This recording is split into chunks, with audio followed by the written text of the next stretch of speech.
Okay. దాని తర్వాత ఇప్పుడు ఈ సాంగ్ హిట్ కొట్టిన తర్వాత ప్రెజెంట్ చూస్తే ఇంకో పాట కూడా మీది చాలా పెద్ద హిట్ అయింది. అవునన్నా 'పోరిరా జాతర' అని. పోయిరావే జాతర పోదామురాయే జాతర. ఏం లేదు ఫ్రెండ్స్, ఈ పాట కాన్సెప్ట్ ఏంటంటే, అయ్యే జాతరకు వస్తా పోయిద్దాం, ఆడ జాతర నడుస్తుంది అని కొనుక్కొచ్చుకున్నారా, నీకు గాజులు ఇప్పిస్తా, పూలు ఇప్పిస్తా, పళ్ళు ఇప్పిస్తా అనే సిచ్యువేషన్ని పాట రాశాడు. అన్న పాడతాడు, వినండి ఒకసారి. పోరిరాయే జాతర పోదామురాయే జాతర, పోరిరాయే జాతర పోదామురాయే జాతర, సిల్కు సీరలేవు కట్టరకెళ్ళేవు ఎట్లా గొత్తురు, నాకు సిల్కు సీరలేవు కట్టరకెళ్ళేవు ఎట్లా గొద్దురు, ఆ సిల్కు సీరల్ నీకు సిల్కు సీరల్, సిల్కు సీరల్ లేకపోతే తెస్తపాయే జాతర, తెస్తపాయే జాతర ఇప్పిస్తపాయే జాతర. బా బా బా, ఈ పాటలో అర్థాలు చూసారా ఎలా నింపిరు?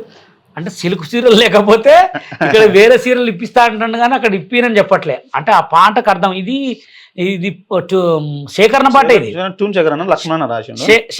శేఖరణ పాట. నాకెట్లా తెలుసు అంటే, మనం రీసెంట్గా మేము పెద్దమ్మ తల్లి దావత్ చేసినప్పుడు మా బాబాయ్ వేసిన అనమాట.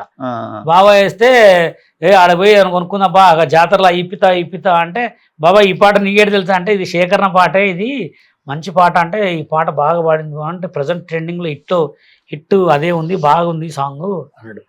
అయితే పాట పాడిన అతను కూడా మనకు తెలిసిన అతనే అని చెప్పా.